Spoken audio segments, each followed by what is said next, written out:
Hey everybody, this is a quick video to help you in case you have a Miele brand tumble dryer and you're getting an error F159. So what is this error and how do we get rid of it? So the error F159 is that the compressor, there's some kind of error when the compressor starts to try to turn. It's unable to start properly. So in most scenarios, unfortunately, you're going to need to call a technician to get this fixed.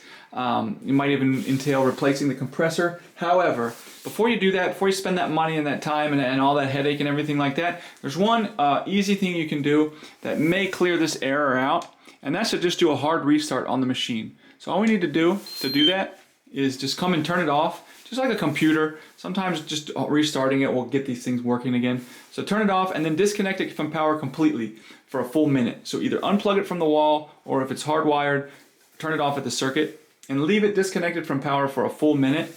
Then come back, restore power, turn it on, try to run a cycle and see if that doesn't, the error doesn't come back. And hopefully it doesn't. If it does, at that point you can go ahead and call a technician.